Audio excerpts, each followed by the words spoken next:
10 ಒಳ್ಳೆ ಕೆಲಸ ಮಾಡಿದ್ದನ್ನ ಗುರುಸೋಲ್ಲ, ಒಂದು ಕೆಟ್ಟ ಕೆಲಸ ಮಾಡಿದ್ದನ್ನ ಫಸ್ಟ್ ಗುರುತಿಸ್ತಾರೆ. 25 ವರ್ಷದಿಂದ ಆಗದಿದ್ದಂತ ಚಿಲ್ಮೆ ಕಟ್ಟೆಯನ್ನ 1 ವರ್ಷದಲ್ಲಿ ಮಾಡಿದೀವಿ ಸರ್. ಅಲ್ಲಿ ಮೈತ್ರಿ ಪಾಟೀಲ್ ಅಧ್ಯಕ್ಷರಾಗ್ತಾಳೆ ಅಂತ ಅಲ್ಲ, ಇನ್ನೊಬ್ರು ಯಾರೋ ಅಧ್ಯಕ್ಷರು. ನಾವು 7 ಜನ ಇದ್ವಿ, 7 ಜನನು ಆಕಾಂಕ್ಷಿಗಳೇ. ಬಿಜೆಪಿಯಲ್ಲಿ ಶಿಸ್ತಿದೆ ಅನ್ನೋದಕ್ಕೆ ಆ ಮಹಿಳೆಯರು ಎಲ್ಲೂ ಕೂಡ ಕದಲಿಲ್ಲ, ಹೋಗ್ಲಿಲ್ಲ, ಒಟ್ಟಾಗಿದ್ರು. ಫಸ್ಟ್ನೇದಾಗಿ ಸಂಗಳಾಗೆ ಬೆಂಕಿ ಬಿತ್ತು, 29 ಮನೆಗಳ ಮೇಲೆ ಹಾನಿ ಆಯ್ತು, ಲೈಟ್ ಕಂಬಗಳೆಲ್ಲ ಮುರಿದೋಯ್ತು. ನನಗೆ ಸಿಕ್ಕಂತ ಅವಧಿ ತುಂಬಾ ಕಮ್ಮಿ. ಅದರಲ್ಲಿ ನಾನು ಸಾಗರನ ಸಿಂಗಾಪುರ ಮಾಡಕ್ ಆಗಲ್ಲ. ನಮಗೆ ಪೌರ ಕಾರ್ಮಿಕರನ್ನ ತಂದುಕೊಡಿ, ನಾವು ನಗರವನ್ನ ಸಾಗರವನ್ನ ಸ್ವಚ್ಛ ಸುಂದರ ಸಾಗರ ಮಾಡ್ಬೇಕು ಅನ್ನೋದು ನಮ್ದು ಮೊಟ್ಟ ಮೊದಲನೇ ಕನಸು. ಸರ್ಕಾರದಿಂದ ನಮಗೆ ಅನುದಾನ ಬೇಕು ಸರ್. ಅನುದಾನ ಬಂದ್ರೆ ನಾವು ತುಂಬಾ ಚೆನ್ನಾಗಿ ಕೆಲಸವನ್ನ ಮಾಡ್ಲಿಕ್ಕೆ ನಾವು ಸಿದ್ಧರಾಗಿದ್ದೀವಿ. ಆತ್ಮೀಯ ವೀಕ್ಷಕರೇ ನಮಸ್ಕಾರ. ಸುದ್ದಿ ಸಹ್ಯಾದ್ರಿಗೆ ಸ್ವಾಗತ. ನಾನು ಶ್ರೀಪಾದ್ ಕವಲಕೋಡು. ಇವತ್ತು ನಮ್ಮೊಂದಿಗೆ ನಗರಸಭೆಯ ಅಧ್ಯಕ್ಷರಾದ ಮೈತ್ರಿ ಪಾಟೀಲ್ ರವರಿದ್ದಾರೆ. ಅವರಿಗೆ ಕಾರ್ಯಕ್ರಮಕ್ಕೆ ಸ್ವಾಗತ. ನಮಸ್ಕಾರ ಸರ್. ಈ ಒಂದು ಸುದ್ದಿ ಸಹ್ಯಾದ್ರಿ ಸ್ಟುಡಿಯೋಗೆ ಶುಭಾಶಯಗಳನ್ನ ನಾನು ನಗರಸಭೆ ಅಧ್ಯಕ್ಷರಾಗಿ ಸಾಗರ ಜನತೆಯ ಪರವಾಗಿ ಶುಭವನ್ನ ಕೋರ್ತಾ ಇದ್ದೀನಿ ಸರ್. ಮೊದಲನೇದಾಗಿ, ಈಗ ಅಧ್ಯಕ್ಷರಾಗಿ ಆಯ್ಕೆ ಆಗಿದ್ದೀರಿ. ಇಲ್ಲಿವರೆಗಿನ ನಿಮ್ಮ ರಾಜಕೀಯ ಜರ್ನಿ ಯಾವ ತರ ಇತ್ತು ಸರ್? ರಾಜಕೀಯ ಜರ್ನಿ ಹೇಗಿತ್ತು ಅಂತ ಹೇಳಕ್ಕಿಂತ, ನಾವು ರಾಜಕೀಯಕ್ಕೆ ಹೊಸದಾಗಿ ಎಂಟ್ರಿ ಕೊಟ್ಟವರು. ಸಾಮಾಜಿಕ ಜೀವನದಲ್ಲಿ ಸಮಾಜ ಸೇವೆಯಲ್ಲಿ ನಾವು ತೊಡಗಿಸ್ಕೊಂಡಿದ್ವಿ. ಆದ್ರೂ ಕೂಡ ರಾಜಕೀಯ ಅಂತ ಅಂದಾಗ ಹಲವಾರು ಏಳು ಬೀಳುಗಳನ್ನ, ನೋವುಗಳನ್ನ ಅನುಭವಿಸ್ಲೇಬೇಕಾಗ್ತದೆ. ಯಾಕಂದ್ರೆ ನಾವು ಮಾಡಿರ್ತಕ್ಕಂಥ ಕೆಲಸದಲ್ಲಿ 10 ಒಳ್ಳೆ ಕೆಲಸ ಮಾಡಿದ್ದನ್ನ ಗುರುಸೋಲ್ಲ, ಒಂದು ಕೆಟ್ಟ ಕೆಲಸ ಮಾಡಿದ್ದನ್ನ ಫಸ್ಟ್ ಗುರುತಿಸ್ತಾರೆ. ಹಾಗಾಗಿ ತುಂಬಾ ಏಳು ಬೀಳುಗಳು ಇರ್ತದೆ ಸರ್. ಅದರಲ್ಲಿ ಅವನ್ನೆಲ್ಲ ಮುಂದೂಡ್ಕೊಂಡು ಹೋಗೋದೇ ರಾಜಕೀಯ. ಭಾರತೀಯ ಜನತಾ ಪಾರ್ಟಿಯಿಂದ ಗೆದ್ದಿರುವಂತಹ ಸದಸ್ಯರಾಗಿ ತುಂಬಾ ಹೆಮ್ಮೆ ಪಡ್ತೀನಿ. ಯಾಕೆ ಅಂದ್ರೆ ನರೇಂದ್ರ ಮೋದಿಜಿಯವರಂತ ಆಡಳಿತದಲ್ಲಿ, ಯಡಿಯೂರಪ್ಪಾಜಿಯಂತಹ ಒಂದು ನಾಯಕತ್ವದಲ್ಲಿ ನಮ್ಮ MP ಅವರು ತುಂಬಾ ಸಪೋರ್ಟ್ ಮಾಡ್ತಿದ್ರು. ರಾಘಣ್ಣನವರಿದ್ರು, ಆಮೇಲೆ ನಮ್ಮ ಸ್ಥಳೀಯ ಮಾಜಿ ಶಾಸಕರಾದಂತಹ ಹರ್ತಾಳ್ ಹಾಲಪ್ಪನವರ ನೇತೃತ್ವದಲ್ಲಿ ನಾವು ಗೆದ್ದಂತವ್ರು.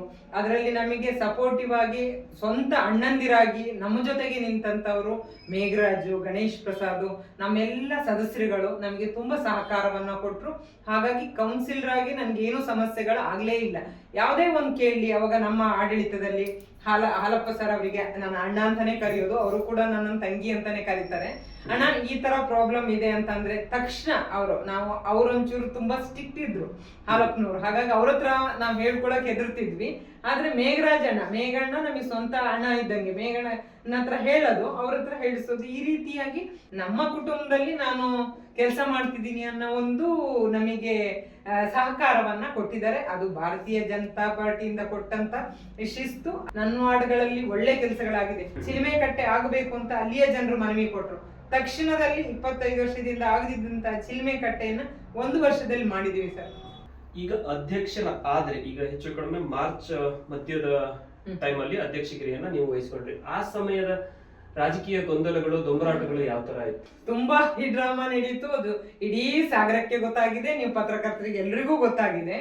ಅಂದ್ರೆ ಆ ಅಧ್ಯಕ್ಷರ ಆಗುವ ಒಂದು ದಿನದ ಒಂದು ಇತಿಹಾಸ ಇರ್ಬೋದು. ಎಲ್ಲರೂ ಕೇಳ್ತಿದ್ರು, 144 ಜಾರಿ ಮಾಡಿ ನೀವು ಅಧ್ಯಕ್ಷರ ಆಯ್ಕೆ ಆಗ್ತಾ ಇದ್ದೀರಾ ಅಂದ್ರೆ ಇದು MP ಎಲೆಕ್ಷನ್, MLA ಎಲೆಕ್ಷನ್ ಅಂತ ಕೇಳ್ತಾ ಇದ್ರು.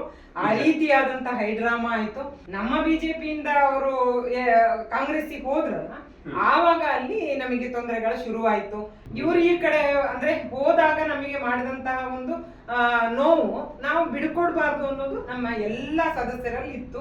ಸದಸ್ಯರು ಮತ್ತು ಜೊತೆಗೆ ನಮ್ಮೆಲ್ಲಾ ಪಾರ್ಟಿಯ ಕಾರ್ಯಕರ್ತರು ಯಾವ ರೀತಿ ಒಗ್ಗಟ್ಟಾಗಿ ನಿಂತ್ರು ಅಂದ್ರೆ, ಅಲ್ಲಿ ಮೈತ್ರಿ ಪಾಟೀಲ್ ಅಧ್ಯಕ್ಷರಾಗ್ತಾಳೆ ಅಂತ ಅಲ್ಲ, ಇನ್ನೊಬ್ರು ಯಾರೋ ಅಧ್ಯಕ್ಷರು. ನಾವು 7 ಜನ ಇದ್ವಿ, 7 ಜನನು ಆಕಾಂಕ್ಷಿಗಳೇ. ಅದರಲ್ಲಿ ನಮ್ಮ 7 ಜನ ಮಹಿಳೆಯರಿಗೆ, ಪುರುಷರಾದ್ರೂ ಕಾಂಗ್ರೆಸ್ಸಿಗೆ ಹೋದ್ರು, ಆದ್ರೆ ನಮ್ಮ ಮಹಿಳೆಯರಿದಾರಲ್ಲ ಅವ್ರಿಗೆ ತುಂಬಾ ನಾವು ಧನ್ಯವಾದಗಳನ್ನ ಹೇಳ್ಬೇಕು. ಯಾಕೆ ಗೊತ್ತಾ, ಯಾವತ್ತು ಬಿಜೆಪಿಯಲ್ಲಿ ಶಿಸ್ತಿದೆ ಅನ್ನೋದಕ್ಕೆ ಆ ಮಹಿಳೆಯರು ಎಲ್ಲೂ ಕೂಡ ಕದಲಿಲ್ಲ, ಹೋಗ್ಲಿಲ್ಲ, ಒಟ್ಟಾಗಿದ್ರು. ಅವರು ಪ್ರತಿಯೊಬ್ರು ನನ್ನ ಪಕ್ಷದ, ನನ್ನ ಕುಟುಂಬದ ಎಲ್ಲಾ ಸದಸ್ಯರಾಗಿ ಅವರು ನಿಂತು ನಾವೊಂದು ಅಧ್ಯಕ್ಷರಾಗ್ಲಿಕ್ಕೆ ಸಹಕಾರವನ್ನ ಮಾಡಿದ್ದಾರೆ, ಸಹಾಯ ಮಾಡಿದ್ದಾರೆ.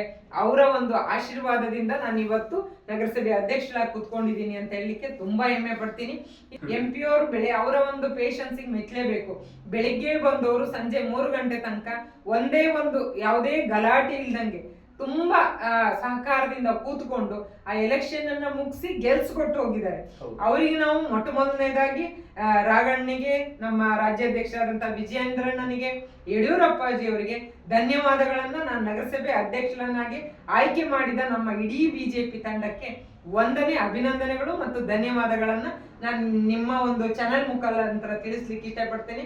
ಮಹಿಳಾ ಸದಸ್ಯರು ಬಿಜೆಪಿಯಿಂದ ಆರಿಸಿ ಬಂದಿದ್ದಾರೆ ಅಂತ ಹಾಗಿದ್ರೆ ನಿಮ್ಮ ಜೊತೆಗೆ ಉಳಿದ 6 ಜನರು ಕೂಡ ಆಕಾಂಕ್ಷಿಗಳಾಗಿದ್ರ ಅಥವಾ ನಿಮ್ಮ ಮಧ್ಯದ ನಿಮ್ಮನ್ನೇ ಆಯ್ಕೆ ಮಾಡಬೇಕು ಅನ್ನೋಂತ ಪ್ರಕ್ರಿಯೆ ಹೇಗಿತ್ತು? ಅವತ್ತು ಬೆಳಿಗ್ಗೆವರೆಗೂ ನಂದೇ ಹೆಸರು ಅನ್ನೋದು ಗೊತ್ತಿಲ್ಲ, ನಮಗೆ ಯಾವುದೇ ರೀತಿ ನಿಮ್ ಹೆಸರಿದೆ ಅಂತಾನು ಗೊತ್ತಿಲ್ಲ. ಎಲ್ಲ ನಮ್ಮ ಸದಸ್ಯರು 7 ಜನ ಕೌನ್ಸಿಲರ್ ಏನಿದೀವಿ, ಎಲ್ಲಿಗೆ ಹೋದ್ರು ಇವತ್ತು ನೀವು ನೋಡಿ, ಅದಕ್ಕೆ ಅವರಿಗೆ ನಮಗೆಲ್ಲರಿಗೂ ಕದಲದ ಕಮಲೆಯರು ಅಂತೇಳಿ ನೀವೇ ಪೇಪರ್ ಅಲ್ಲಿ ಟೈಟಲ್ ಅನ್ನ ಕೊಟ್ಟಿದ್ರಿ. ಅಂದ್ರೆ ಅವ್ರು ಎಲ್ಲೂ ಕೂಡ ಯಾರೇ ಕರೆದ್ರು ಡಿಸ್ಟರ್ಬ್ ಆಗ್ಲಿಲ್ಲ, ಹೋಗ್ಲಿಲ್ಲ, ಪಕ್ಷ ಬಿಟ್ಟು ಹೋಗ್ಲಿಲ್ಲ. ಅವ್ರಿಗೆ ನಿಜವಾಗ್ಲೂ ನಾನು ಹ್ಯಾಟ್ಸ್ ಆಫ್ ಹೇಳ್ತೀನಿ. ಬೆಳಿಗ್ಗೆವರೆಗೂ ಯಾರಿಗೂ ಗೊತ್ತಿಲ್ಲ ಸರ್, ಅನೌನ್ಸ್ ಮಾಡಿದ್ದು ನಮಗೆ ಬಂದು ಮಧ್ಯದಲ್ಲಿ ಮಾತ್ರ ಸಾಗರ ಬಂದಾಗ್ಲೇನೆ ಅನೌನ್ಸ್ ಮಾಡಿದ್ದು ಬಿಟ್ರೆ ಯಾವುದೇ ಕಾರಣಕ್ಕೂ ಯಾರಿಗೂ ನೀನ್ ಆಗ್ತೀಯಾ ಅಂತ ಹೇಳ್ಬಿಟ್ಟು ಹೇಳಿರ್ಲಿಲ್ಲ. ನಮಸ್ತೆ ಶಿವಮೊಗ್ಗ. ಸ್ಟೈಲ್ ಬದಲಾಯಿಸೋ ಟೈಮ್ ಬಂತು, ನಿಮ್ಮ ಲುಕ್ಗೆ ಹೊಸ ಆಟಿಟ್ಯೂಡ್ ಕೊಡೋ ಸಮಯನೂ ಬಂತು. ರಾಮಂಡ್ ಶೋರೂಮ್ ಸೆಲೆಬ್ರೇಟ್ ಮಾಡ್ತಾ ಇದೆ ಫಸ್ಟ್ ಇಯರ್ ಆನಿವರ್ಸರಿ. ನಿಮ್ಮ ಬೆಂಬಲ, ನಿಮ್ಮ ನಗುವು, ನಿಮ್ಮ ಸ್ಟೈಲ್ಗಾಗಿ ಧನ್ಯವಾದಗಳು.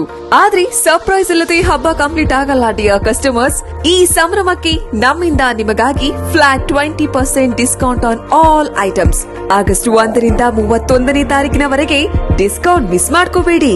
Shirt, pants, jeans, T shirt, blazers, dhoti, belts, Raymond, Park Avenue, ColorPlus, box ಎಲ್ಲ ಟಾಪ್ ಬ್ರಾಂಡ್ಸ್ ಒಂದೇ ಜಾಗದಲ್ಲಿ ಸಿಗ್ತಾ ಇದೆ. 20% ಡಿಸ್ಕೌಂಟ್ ನೊಂದಿಗೆ ನಿಮ್ಮ ಗಾತ್ರ, ನಿಮ್ಮ ಫಿಟ್ ಎಲ್ಲಕ್ಕೂ ಸಿಗುತ್ತೆ ನಮ್ಮ ಕಸ್ಟಮ್ ಟೈಲರಿಂಗ್.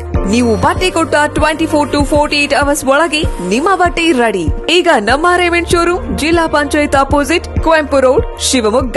ಇವತ್ತೇ ಬನ್ನಿ, ಶೈಲಿ ಸೆಲೆಬ್ರೇಟ್ ಮಾಡಿ. ಕ್ಲಾಸ್ ಅಂಡ್ ಕಂಫರ್ಟ್ ಜೊತೆಗೆ 20% ಡಿಸ್ಕೌಂಟ್ ಮಿಸ್ ಮಾಡಬೇಡಿ. ಸೊ ಈಗ ನೀವು ಅಧಿಕಾರಕ್ಕೆ ಬಂದು ಮೊದಲ 100 ದಿನಗಳು 100+ ಡೇಸ್ ಕಂಪ್ಲೀಟ್ ಆಗಿದೆ. ಸೊ ಈಗ ನಿಮ್ಮ ಅವಧಿಯಲ್ಲಿ ಈ 100 ದಿನಗಳಲ್ಲಿ ಏನೇನು ಕೆಲಸಗಳು ಆಗಿದೆ ನಗರಸಭೆ ವ್ಯಾಪ್ತಿಯಲ್ಲಿ? ಅಧ್ಯಕ್ಷಗಿರಿ ಒಟ್ಟಾರೆಯಾಗಿ ಹೇಗಿದೆ?